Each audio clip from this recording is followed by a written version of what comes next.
भेरगाव आनसलिक एबसुनिसिम आङो रोजा रोजा साबायखर बावदों जाय फरायसाफ्रा बर' मिडियामजों हायार सेकेन्डारि पास जादों आरो मेट्रिक पास जादों दिनैनि समाव आङो बिथांमोनखौ थुलुंगा होदों जोङो मोनसे फुख्रियाव अन्थाइ जुदि खुबैयोब्ला बे दोहौआ बारा गोजान थाङा मोननै खुबैयोब्ला एसे गोजान थांगोन रिपिटेडलि खुबैबाय थायोब्ला दोहौआ बै जिंसिम थांगोन थिग बेबादिनो मोजां मेसेजखौ जोङो समाजाव होनो थाखाय रिपिटेडलि जोङो प्रग्राम खालामनांगौ आरो बेबायदि प्रग्रामखौ दिनै बर' फरायसा आफादनि लिडिंआव खालामनायखौ जोङो नुदों जों बाहागो लादों आरो फरायसा समाव बिसोरनि साननायफ्रा गोरलै राइट डिसिसन लानो बिसोर माब्लाबा खस्थ' जायो माया नंगौ माया नङा आरो बेखौ लामा दिन्थिनाया जोंनि बिबान दैदेनगिरिफोरनि बिबान दिनै गोबां फरायसाफोरनो लामा आन्दायनायखौ जों नुदों नाथाय लामा आन्दायनांगौनि जेबो गोनांथि गैया होननानै आं सानो सोरबा सासे आइएएस अफिसार जायाखै थिगानो दं एसएस अफिसार जायाखै थिगानो दङ खिन्थु प्रफेसारथ' जानो हायो बिजनेसमेन जानो हायो बेबायदिनो गावनि केरियारखौ सायख'नायाव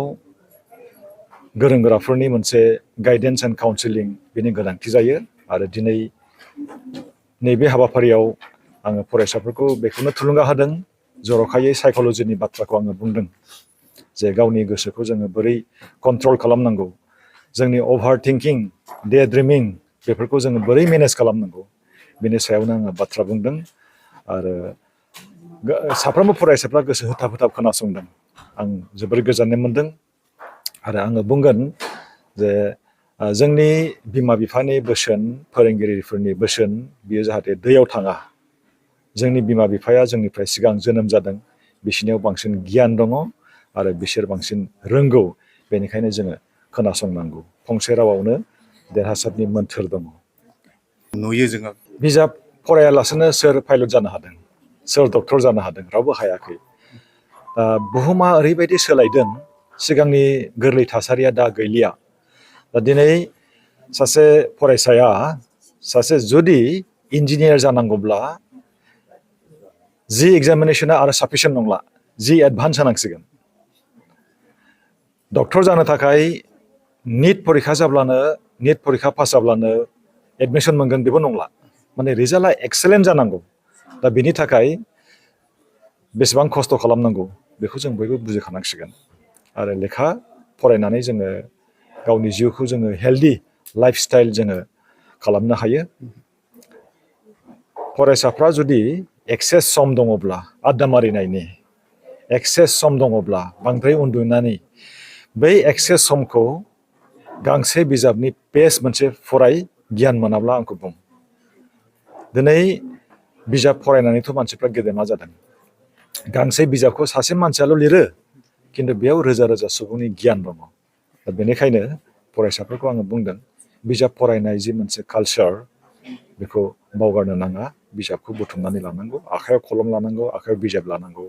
आखायाव कलम लायोबा लिरनो गोसो जागोन बिजाब लायोबा फरायनो गोसो जागोन दानि समा गोरलै नंलिया बिराद कम्पिटिसन बिराद चेलेन्ज दा अब्लाबो जों गावखौ जों इस्टाब्लिस खालामनांगोन ना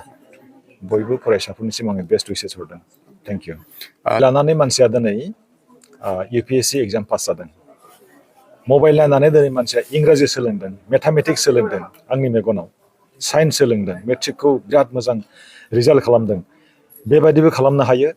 मबाइल नायनानै दिनै मानसिफ्रा बरबाद जादों बिदिबो दङ दा बेनिखायनो मबाइल नायनायनि बेलायाव फरायसाफोरनि गेजेराव जोंहा सांग्रांथि मेल खुंनांगौनि जोबोरै गोनांथि दङ फिसा फिसा हान्जाफोरनि गेजेराव गेदेर गेदेर हान्जाफोरनि गेजेराव गामि आन्चलिक डिस्ट्रिक्ट गोबां जायगाफ्राव जोङो एवारनेस प्रग्रामखौ जोङो रिपिटेडलि जों खालामनांगौ नंगौ मबाइला जोंनि थाखाय बिराद मोजां नाथाय गुबुन फारसेथिं गाज्रिबो खालामदों आरो फरायसाफोरखौ आं खावलायगोन जायखौ नोंनो नांगौ बेखौ मबाइलाव मोनजोबखागोन नांगौखौ मबाइलाव नागिरनानै ला फरायनाय समाव फरायनाय समाव मबाइलखौ सुइच अफ खालाम आरो मबाइलखौ जोंनो नांगौ सिकिउरिटि पारपासनि थाखाय आरो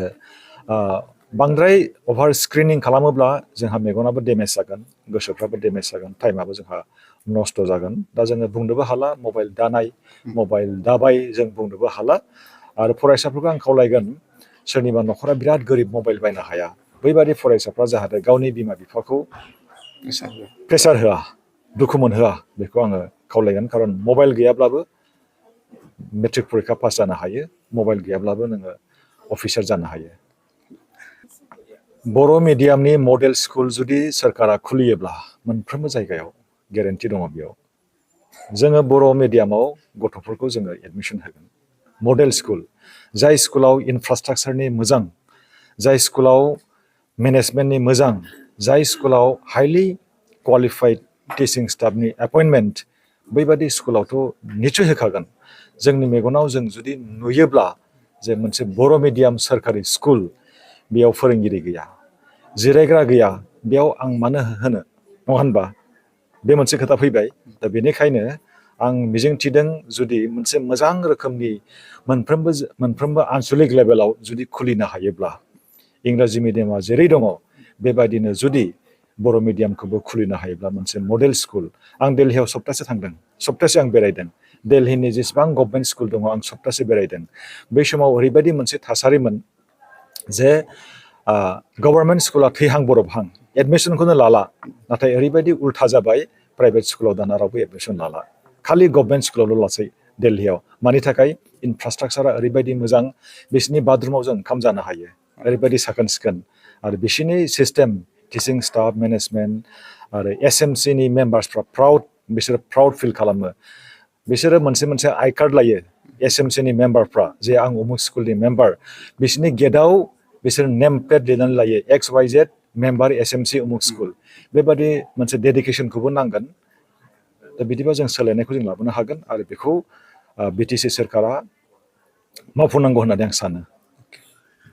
महिमा बर' आङो ब्रिलियान्ट सिनियर सेकेन्डारि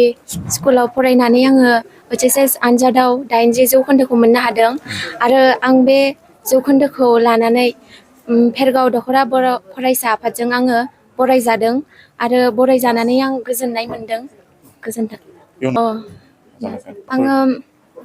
टिचारनि लाइनाव प्रफेसार लाइन जानो सानदों आरो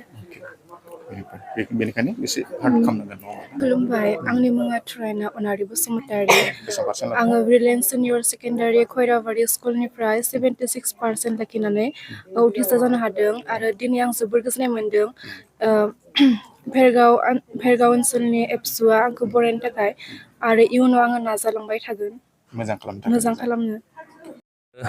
भेरगाव दख'रा दुलाराय बर' फरायसा आफादनिफ्राय बड'लेण्ड बुब्लि नायगिरि नोंथांमोननिसिम खुलुमहरग्रोनाय जाबाय दिनै भेरगाव दख'रा दुलाराय बर' फरायसा आफादा थांनाय इं 2026 मायथाइयाव मेट्रिक आरो हायार सेकेन्डारियाव बर' बिजोङाव फरायनानै जायफोर फरायसुला बिथांमोना दख'रानि सिङाव 10थि मासि आवग्रिनो हाबाय बिथांमोनखौ जोङो दिनै बरायनाय हाबाफारिजों लोगोसे जिउ राहा दानाय आरो थुलुंगाखां होनाय हाबाफारि लानाय जायो आरो जोङो फैबाय थानाय समाव दख'रानि सिङाव जायफोर फरायसुलि बिथांमोना बर' बिजोङाव फरायनानै मेट्रिक आरो हायार सेकेन्डारि एग्जामाव टप 10 सेथि मासि आवग्रिनो हागोन बिथांमोनखौ जों बरायगोन बेखिनिखौनो बुंनानै दिनै मेट्रिकआवहाय जोङो HSLC आवहाय 10 फरायसुलि बिथांमोनखौ जोङो लाखिनाय जादों आरो हायार सेकेन्डारि HS आवबो जोङो 10 फरायसुलि बिथांमोनखौ जोङो लाखिनाय जादों